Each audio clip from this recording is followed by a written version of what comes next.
Assalamualaikum. Saya Aina dari Fakulti Pengurusan. Saya nak uruskan rayuan subjek semester lepas. Waalaikumsalam. Kes awak ni sebenarnya agak susah. Tapi kalau awak nak urusan ni cepat, awak faham lah. Faham lah.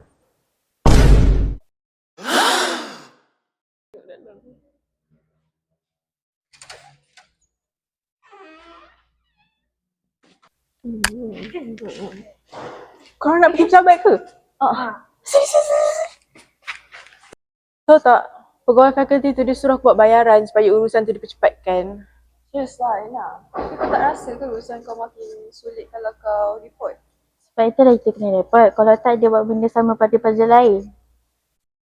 Tapi, aku rasa tak adil lah. Aku rasa bersalah. Sebab macam benda yang dia buat ni tak adil. Faham, kadang-kadang kita just nak urusan kita dipermudahkan. Tapi Kalau aku diam, mungkin urusan aku selesai. Tapi macam mana dengan pelajar lain selepas aku? Patut aku buat laporan ke SPRM.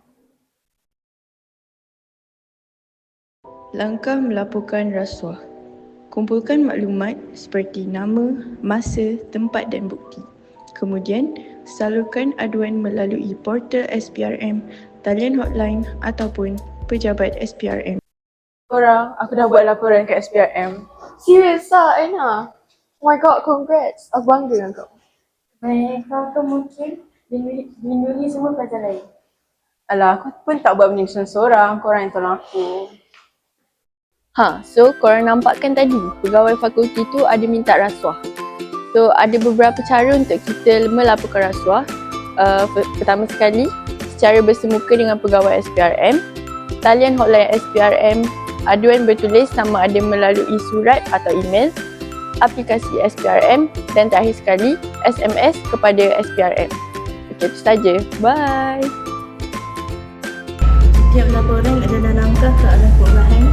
Rasuah boleh diberhentikan jika kita berani bersuara. Katakan tidak pada rasuah.